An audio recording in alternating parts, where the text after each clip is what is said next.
Hello and welcome to your Advective weather update for March 7th, 2023. Let's jump right into it. We have a lot to talk about. Currently, what's going on across the nation?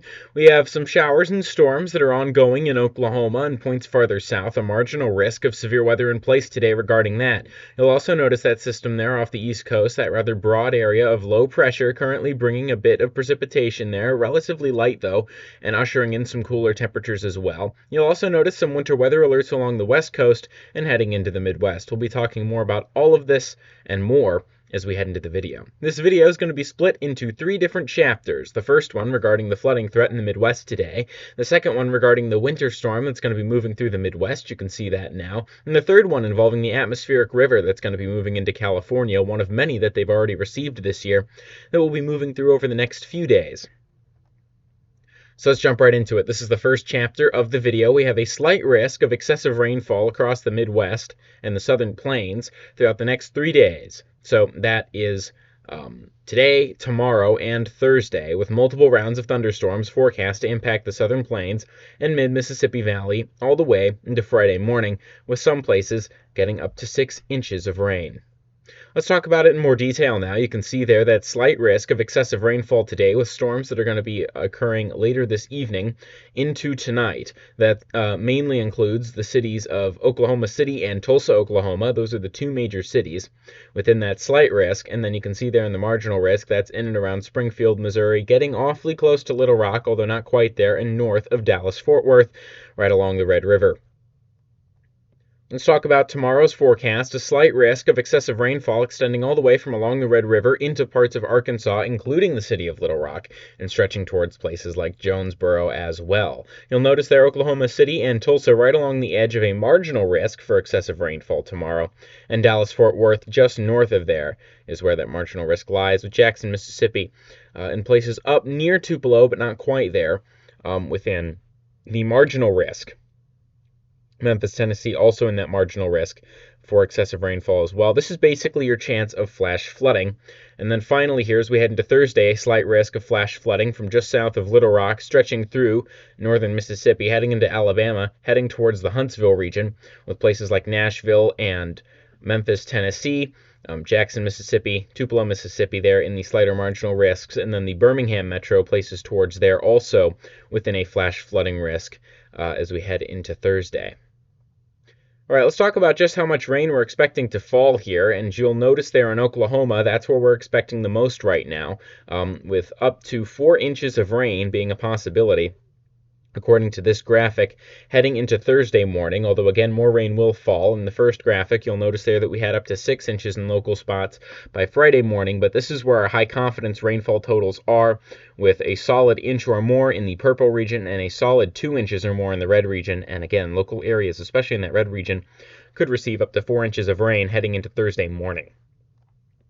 All right, well, let's talk about one other note here. There is a marginal risk for severe thunderstorms associated with this same system today and tomorrow. So tonight there could be some large hail. That's the main threat, and large hail is the main threat tomorrow as well. Dallas-Fort Worth within that marginal risk tonight. Then you'll notice there just south of Oklahoma City, also within there, most of the Red River there or along the Oklahoma-Texas border, also within that marginal risk. And then tomorrow that marginal risk is more confined, although again, large hail being the primary threat there.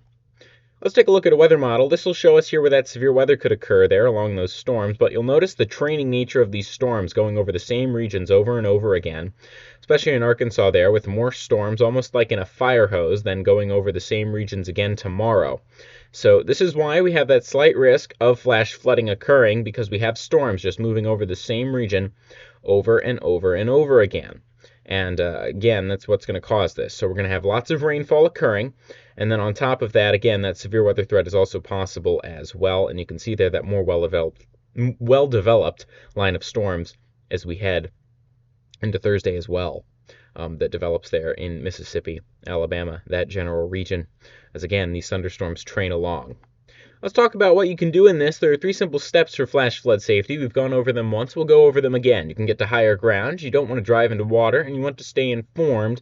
And again, if you want more information, you can go to weather.gov/flood. We go over things like this in every video, so be sure to write this down if you are in a flood-prone region, as we'll be going over the same general things in future, with educational content on this also coming out in the future as well.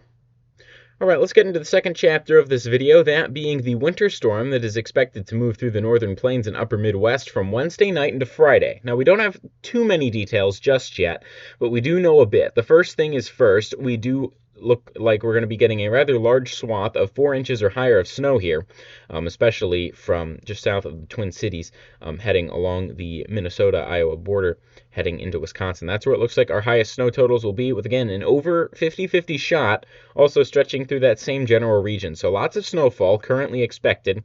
Here are the key messages from the Weather Prediction Center. A winter storm is set to track across the central high plains on Thursday into the lower Great Lakes by Friday, with periods of snow falling heavily at times expected from the northern high plains to the upper Midwest. There's some uncertainty with the track of the system and the exact intensity, and that's why we don't have exact snow totals, exact things like that just yet, although I'll be giving you a general idea here shortly, with the heaviest snowfall likely in southern Minnesota and northern Iowa into southern Wisconsin. And finally, snow-covered roads and reduced visibility will make travel difficult across impacted areas. Whiteout conditions are possible within the heaviest bands as well. Let's get into the Winter Storm Severity Index. We'll be talking about that over in California here in a little bit, but let's talk about the Midwest first. This is only heading into the 10th, even though this does extend a bit farther than that, especially for the Northeast, who could get a decent chunk of snow from this. But you'll notice there, those moderate impacts, level 3 out of 5 on the Winter Storm Severity Index there, stretching across the regions that we expect will be hardest hit by snow totals. There, northern Iowa, southern Minnesota, stretching into southern Wisconsin. Again, that's the main area where we're going to be focusing on the heaviest of impacts. But again, those minor to moderate impacts stretching all the way into parts of Montana and Wyoming as well. So this is no joke. This is the real deal. This is going to be a bigger winter storm for you guys. It's not going to be anything historic or out of the ordinary. It's just going to be on the upper end of what you see during the year. And if you're in that moderate, that orange region, that is where you can expect substantial disruptions to daily life to begin occurring. Let's take a look at a weather model. This is the National Weather Service's national blend of models. Now, I don't want you to look at specifics. I want you to look at the general trend. You'll notice there in the purples, that's where we're expecting half a foot or more of snow. And in the maroons, that's where we're expecting over a foot of snow to fall. And you can see there's some higher totals as well, up to 16 inches being a real possibility in some spots, especially near the Twin Cities. But again, if you're right on the edge of something, don't pay too much attention to that. It's more about ranges than exact totals right now. So, for example, if you're in the Twin Cities, be expecting around a foot, but again, you could add or subtract up to 4 inches of snow. There's a lot of uncertainty with this still. And then again, there in northern Iowa, especially when you're right along the edge of this snow gradient, that's where you can expect the most uncertainty with your snow totals. So again, don't look at specifics, just look at general trends. We'll keep you up to date in future videos as the situation evolves, but right now, high snow totals currently expected in the upper Midwest, with some snow totals also expected in the Northeast. This graphic running all the way until 6 a.m. on March 12th, Central Daylight Time. All right, well, what can you do if you are in a winter storm caught outside? The first things first, you want to find shelter, but while you're doing that, you want to make sure you're covering exposed body parts. This will help protect you against frostbite and hypothermia. You want to melt snow for drinking water, as you don't want to lower your body temperature too much. Again, that could be a cause of hypothermia. And you also want to exercise occasionally. This is really important. You want to move your limbs, fingers, and toes vigorously. This will keep you warm as well. Arms, legs, things like that too. You don't want to be sitting still while you're out there in the cold. When it comes to ice and snow, you want to take it slow. That basically just means be careful while driving, and if you must travel, then you need to do so very carefully, especially if within that moderate winter storm impact region. Clean off your vehicle before driving. This is imperative not just for you, but those around you, as if chunks of ice and snow are falling off your vehicle, those can hit windows, cause distractions, and lower visibility for those around you. You want to keep it slow and don't use cruise control, as you don't know when you're going to lose traction of your car in treacherous conditions, and you want to leave extra distance between yourself and other vehicles, especially snowplows, as if you have difficulty stopping, you want to have the distance to either be able to get out of the way or slow down sufficiently. Let's get into the third and final chapter of this video. This is for the winter storm and flooding threat that is expected to ram into California here over the next few days. So let's talk about it. This winter storm will bring high levels of snow and heavy rain to California Thursday night and Friday. So this is just through the 9th and 10th. A strong winter storm will arrive Thursday night, bringing an atmospheric river of rain and heavy precipitation, including snow, especially in more mountainous regions, heading into Friday. So heavy rain and high snow levels are likely, with several inches of rain expected, and we're also, again, expecting quite a bit of snow here. But again, snowpack up to There will be rain falling on existing snow up to 85,000 feet up mountains, with the highest snow levels expected in central California. Rain and snow melt may lead to flooding from this as well. We'll be going over that here in short order. But again, below 5,000 feet there in elevation, that's where you're going to be expecting flooding concerns, especially in shallow snowpacks, creeks, and streams in the western foothills of the Sierra Nevada, which will be most vulnerable to the flooding from rain and snowmelt. Travel will also be difficult with this, especially at high elevations, as strong wind speeds and very heavy snow could lead to near impossible travel conditions. Let's talk about this in more detail. We'll talk about the winter weather aspect first. You'll notice there those extreme winter storm severity index conditions on those mountain peaks with majors and moderates surrounding that. If you're in moderate or above, you need to be making plans, basically to alter your current plans as the system does move in. The winter storm severity indices here lasting all the way until around 9 a.m. Pacific time on March 10th. Here is a weather model and what it currently forecasts. It's heading all the way out to the 12th at 6 a.m. Central, and you'll notice there multiple feet of snow are expected in the most mountainous peaks. That could be up to 40, 50, maybe even 60 additional inches of snow on places that have already seen quite a bit this year as this atmospheric river moves in. You'll notice here with the rainfall threat, too, we have quite the threat as well. This is 3 days out. It's rather rare for the Weather Prediction Center to issue a moderate risk this far out, although it does happen occasionally. And you'll notice there a widespread moderate risk overspreading California for excessive rainfall. That basically means that a 20 to 50% chance of flash flooding is occurring there, or rain exceeding the limit of what the ground can absorb. A slight risk surrounding that and a marginal risk surrounding that. If you're in the Los Angeles metro, you're not in a flooding threat, at least for the 7th.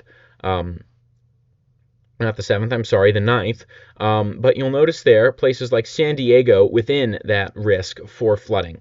So especially if you're in Northern California, North Central California, you need to be on the lookout for this as it moves in. All right, let's talk about 4 days out here. This is rather substantial. This is the 10th. This is an experimental outlook from the Weather Prediction Center, but they have a moderate risk 4 days out for excessive rainfall. That's very rare from them. They don't do that often at all. So that shows, especially along those mountainous peaks there in California where that rain is expected, that they're expecting a pretty serious flood event to occur. This is, again, not common at all. This is something that you don't see. I'm not sure if I've ever seen a 4-day out moderate risk from the Weather Prediction Center for excessive rainfall. So this is the real deal. It needs to be taken seriously. I expect the aerial coverage of that moderate risk to expand with time. We'll have more details as the future goes on. And then 5 days out, a slight risk in those more mountainous regions for excessive rainfall as well. Again, the Weather Service emphasizing a flooding threat all the way out to 5 days from now. That's also rare. So make sure that you're on the lookout for flash flooding if you're in the more mountainous regions of California, and even into the more plain-like regions of California, the ones with less elevation, especially near coastal California. That's where we're expecting some serious flooding threats in the near term. Well, let's talk about this in more depth now. This is the next 7 days of precipitation. This ends on March 14th at 5 p.m. Pacific time. But you'll notice there that parts of California expected to get 6, 7, 8, 9, 10 inches along the less elevated regions, and in higher elevations, 14, 15 inches of rain or wintry precipitation equivalent stuff is expected. So quite a bit of rain, quite a bit of flooding concerns. California is going to get absolutely drenched. You need to make sure that you're on the lookout for this as time goes on. We'll have more details as the system approaches. All right, well, what can you do? The biggest thing, especially because of how far out this is, about 3 days out before this really gets bad for California, you want to make a severe weather plan. You can go to ready.gov/make-a-plan to do so. And if you do that, you'll be able to be safe during this event. You'll know what to do. You don't want to panic. You don't want to be scared. You just want to be prepared. That's the big thing to take away from this, no matter what weather event you're going to be going through this week in the United States.